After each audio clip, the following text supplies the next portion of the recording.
Okay, it's time for the Q&A. Got a provocative question. I hope it's provocative. Is the preprint the new article? Recently, I thought I read somewhere that the NIH was actually accepting preprints as articles.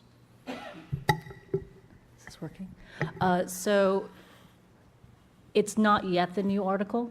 I would say that there needs to be an adoption and a recognition of preprints as a first-class research object and recognized for tenure and for funding and that kind of thing. And so the NIH's step is a very, very good one, but it's not widespread yet. Darla? Yeah, I just wanted to clarify that NIH actually allows other unique objects as well, so it's not just preprints. They do allow other kinds of publications that aren't traditional publications. And the way that they posted this and in our conversations, they clarified that really the goal, and they're very clear, the goal is that this is an interim solution. Posting the preprint DOI is an interim solution. They want to have DOIs on preprints. They want a lot of the things that Alberto talked about and that we've talked about incorporating. But the main thing is that they want the researchers to be able to get that credit and the evaluators to have a document to look at that talks about the research that's been done. They pointed out this is really valuable for the youngest researchers who haven't had time to build up their reputation. And so that new exciting research that's coming down the pike is really what they're looking to help support. But I would also agree that it's not the new article. It is, in my view, it also has a lot of data components, so somewhere in the middle. Alberto? Yeah, so I mean, I'm a big fan of version control.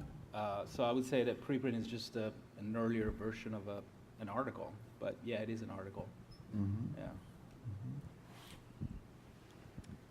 All right, Phil Jones from Emerald. So I think maybe building on that question, I think this is mostly for Louise. So one of the things that is interesting about PLOS One, and certainly was very interesting and innovative when it was launched, is the idea that reviewers were only asked to judge an article based on its scientific rigor and suitability to be published, not on its impact or whether more experiments should be done or any of those things that people traditionally get rejected for. So when you pulled up that slide and you showed this list of things that is being checked to see whether an article is suitable to be a preprint, can you talk a little bit about the difference in bar between it's suitable to be a preprint versus it's suitable to be published? And in that sense, what value are peer reviewers still adding to that process? So that's a good question. Yes, PLOS One is a sound science journal. It is not evaluating for future impact and citability, if you will, for the information.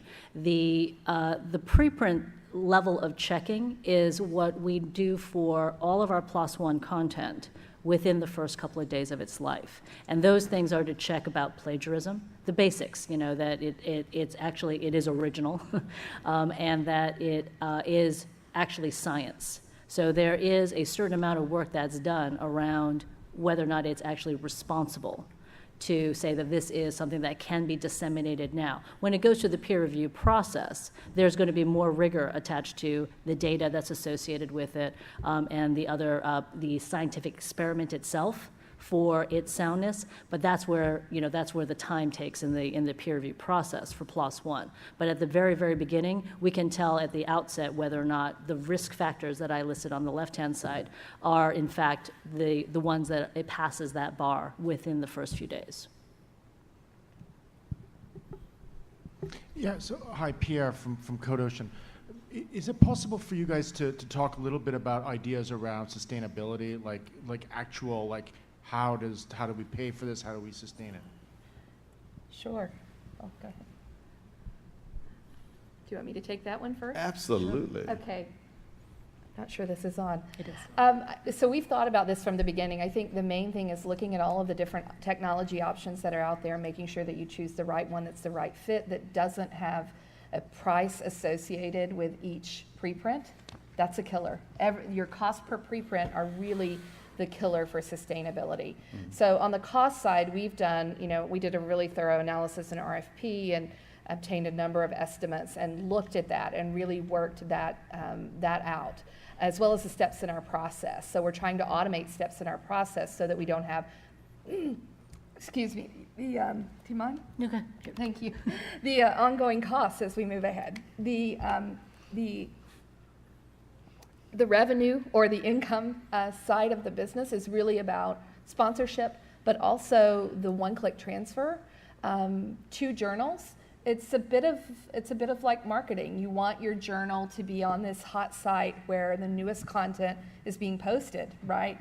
And so there's an attraction there from a publishing side and a willingness to help support the cost of the system in the same way that you might pay a marketing fee, for example. So those are some ideas that we have and that we've looked at taking forward. We have no set ideas about this yet. This is definitely something that we want to carefully look at because PLOS runs very close to the bone. We don't have we don't have a lot of extra money running around here. So as we undertake preprints, and if we are looking at driving hundreds, if not thousands per month to the preprint servers, that is something that is valuable. That's something that's valuable potentially to the authors as they're looking to get published. Even if they get rejected by PLOS, it's still maybe something that they can use in order to get published somewhere else. And so there are a lot of different things that you can look at. You can talk about submission fees. We can all have that conversation. We can talk about data, and we can talk about ways that information can be reused in a way, and that reproducibility or what have you. There are lots of different things we can think about. Again, the preprint is really just a jumping off point. At the end of the day, it's an article. And we all know research is not article shaped. Researchers spend time creating something that's article shaped, that is outside of the realm of what they actually are doing in the lab or at the bench. And so we want to try to change that mode as well. How we do that that's something that we want to take a little time and a moment to do. Right now, publishing preprints is not very expensive. And so if we say that it is, in fact, today, $50 an article to post a preprint. I don't know what the numbers are, but because we haven't started yet. But let's say it is 50. But we would say that we want to drive that down to 10. We want to drive that down to 5. What does that look like? How do you do that? Is it around automation? Is it around machine learning? Is it around AI? Is it around more eyeballs around the world? Is it about the community running it? We don't know yet, but we're having a lot of those kinds of conversations. Now, we want to, again, do that with a lot of other people, not alone, because I don't think any publisher alone can figure that out. Yeah. Hi, Todd Toller from Wiley. A question for Louise. So when you're depositing a paper that's submitted to PLOS on behalf of the author to bioRxiv, are you doing anything on bioRxiv that says, for instance, this paper is under submission at PLOS? And then also, the second part of the question, what happens to the feedback that it gets on the preprint, and do you factor that into your decision process? So no and yes. So in the first case, the preprints that go up at bioRxiv have no badging associated or brand associated with PLOS. There's still a decision step that's going on at PLOS, and so we do want these authors' papers to be considered on their own merit on bioRxiv and not attached to that. We may at some point have a under consideration so that it's aware that readers or other publishers are aware that paper is already under consideration somewhere else, but we haven't crossed that road yet. The other question around the review process, we are instructing our editors to look at the preprint counterpart as it goes online at bioRxiv to see what comments show up there, what kind of information they can glean from the usage or the downloads or that's happening at bioRxiv or any other preprint server. Some of our content does go to ChemArchive and goes to Archive as well, and factor that into their process. And then we want to look at it, since we haven't launched yet, we do want to look at it over time to see how does that affect reviewer selection, how does that affect time to decision, how does that affect their interaction with the community? And because our editors are on the ground, we are also encouraging them to encourage comments and reviews of preprints at the at the early career researcher level, at the researcher level, because there isn't a lot of commenting going on right now. It's practically nothing. And so we do want to encourage that as well. So we see it as a two-pronged effect, as saying that if you knew that your comments on a preprint might affect a decision or might affect a reviewer selection, you might be more likely to leave a comment. and a good one, too. And so that's what we want to try to encourage on both sides. In the back there, yes. Hi, Deirdre Silver at Wiley. This is a question for Darla. You mentioned that you offer 3 licenses, all CC. Given that a number of journals won't consider an article for publication if it's been posted under a CC license because it will necessarily limit the exclusive rights the publisher would have in the VOR, is there a reason that you don't offer a no reuse license as well? We are looking into that, and we're aware that our colleagues at bioRxiv have a no reuse license. One of the things we're going to do with our governance partners is establish a committee to look at the legal issues around licenses, because we felt there were a lot of questions and confusion. At the same time, we know that Archive has existed for 25 plus years, and that they've offered a variety of CC licenses that are taken up, and so we are also looking at the evidence in the community. But our intention is to offer what's best for the entire community, and that includes the publishers and not simply CC. So. I have a question for the audience. How many publishers are in the works to set up a preprint publication service? By a show of hands. I see one hand. And after today's, I see 2 hands. After today's discussion, how many of you are reconsidering that maybe that should be on your planning for the near-term future? No hands, okay. Just keeping in line with what Judy said this morning about, as an industry, we need to think way out of the box and think about new process and procedures. But now we have Mr. John Sachs from Highwire. Mr. Sachs. Thanks. So John Sack, Highwire Press. Highwire works for Cold Spring Harbor as the host for bioRxiv. Todd, just not quite the same question you asked, but there is, I think there's an interesting set of journal preprint integrations going on. Louise mentioned that PLOS Genetics essentially mines bioRxiv to look for potential papers to solicit. Going the other way, your question, I'm not sure all the publishers who do this, but the American Society of Microbiology will put a badge on a bioRxiv paper saying that the paper has been accepted for publication at ASM. Not under consideration, but accepted. So it's, in a way, it gives it a badge ahead of the actual publication event. So I expect to see a lot more things like that happening as journal editors get creative and competitive.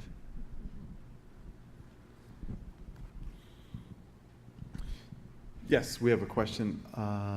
Yes, Ringgold.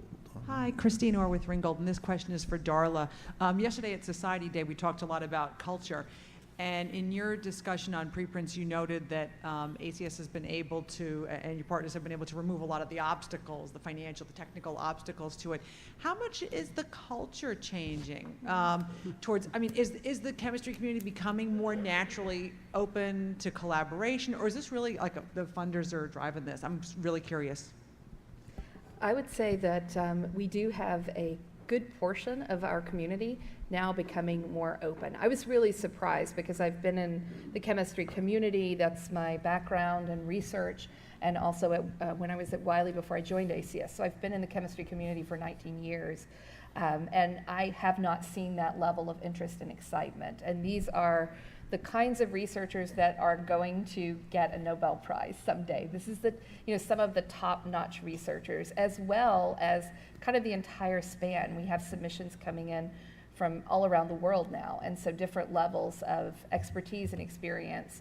I do think there's a cultural change happening. I think there's a few dominoes to fall, but we've been helping to drive that cultural change, and yeah, I think it's happening. Yes, we have a question up front here. Hi, Kayla Dedick with Taylor and Francis. You mentioned talking about plagiarism screening for the preprints, but in previous panel discussions I've attended on preprints, early career researchers in particular have voiced concerns about showing their hand too soon or being scooped and having someone publish their ideas in a journal before them. So I'm curious, how have you addressed this, Darla, with the chemistry community, but really all of you in your communities, Do you think some of the dating that you mentioned posting for the versions kind of addresses that a little bit? Or I guess, what are your thoughts on those concerns? All right. So I guess that my answer to that question is always that, I'll take the archive and the astrophysics community as an example. So if you don't post your paper on the archive, then you're really at risk of getting scooped. So posting on the archive is the best way that you're essentially putting a timestamp, and you're telling the world and your community that you're essentially working on that, and that's a first draft. And most of the time, the moment you post it on the archive, you're also submitting it to astrophysical journal or any other physics journal. So I guess that the idea is that that's as the entire infrastructure and way in which we do write and publish science changes, we'll see these dynamics changing, and there's going to be much less, I guess, or I hope that there will be less risks of getting scooped if you publish and open up your research as soon as possible. That's my view, very personal view. Yeah, I would agree with that. I would say for us, we have a prime example.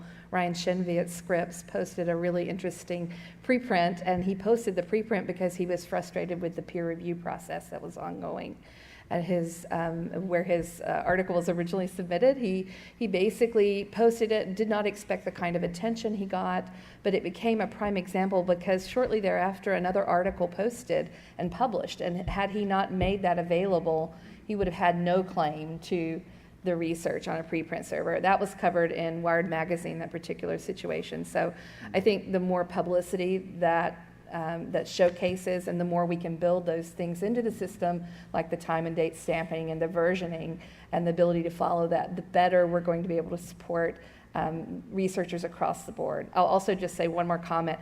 The early career researchers are really enthusiastic about this, and so I expect to see larger uptakes from the early career researchers as opposed to the later career researchers who would say, oh, well, I might want to hold my hand or not share something. But generally, people are saying, if I'm going to go to a meeting and present this, I think I'm going to have to start thinking about preprints. So we do see that happening. Judy Luther, yes. Judy Luther. I'm curious about the potential for efficiencies to be gained between the pre-screening that's done and then the trust relationships that occur where that element doesn't need to be done downstream. And right now, as I was looking, there's some overlap between PLOS and bioRxiv, and I was just wondering about your thoughts, ideas, expectations for community collaboration where if it's done at this level, then it saves that much time. In other words, the peer review process kind of gets split, and the early check doesn't have to be replicated. So that is one of the real possibilities of preprints. It's not really been borne out yet, but it is about the separation of the publishing process and the dissemination process from the assessment process, and from the idea that that can be done separately or differently once you've actually posted it. Does it have to be done by double-blind in a box review? Is it done by the community? Is it part of that commenting system? How do you attach integrity to that and quality to what is right now a kind of a blah, blah, blah, blah, blah process around preprints, and that doesn't exist right now. That is, I think, a to be developed world. And I think that the other area around where we can leverage what we're doing with bioRxiv as a new way of driving preprints is that we get more than just a piece of metadata and a PDF. And so we actually get the full article, we get the images, we get the data. That's all part of a submission process. And so when we do get submissions from the preprint servers back to us, the author has to start all over again, because metadata in a PDF is not enough for any publisher to really consider that for publication. And so how might that actually be as a package in addition to what have we screened for already, what might have already been done in the peer review process, have that package as it gets transferred around, that actually could change the decision process and what is considered a published article and what is that integrity around that review. But this is all in the future and on the horizon, but there's a lot of real good potential there. Before we depart, I'd like for the panel to take 5 seconds each and give us your prediction for the future on pre-publication. Alberto? I feel like I've talked about it for 20 minutes already. I mean, I think that inclusion of data and HTML first. Okay. Yeah, I would say it's a valuable author tool and service, and one that is going to help facilitate and advance, in my world, science and chemistry specifically. Okay. The real effect is going to be speed, and the speed with which the information is disseminated. What that structure is still traditional, but that will change over time. And so this may be the real platform for where a lot of this change happens, because it can happen faster. We can do experiments, and it can coexist with the existing publishing process while we're at it. Ladies and gentlemen, there you have it, speed format and challenge and opportunity. Let's thank our panel. Thank you very much.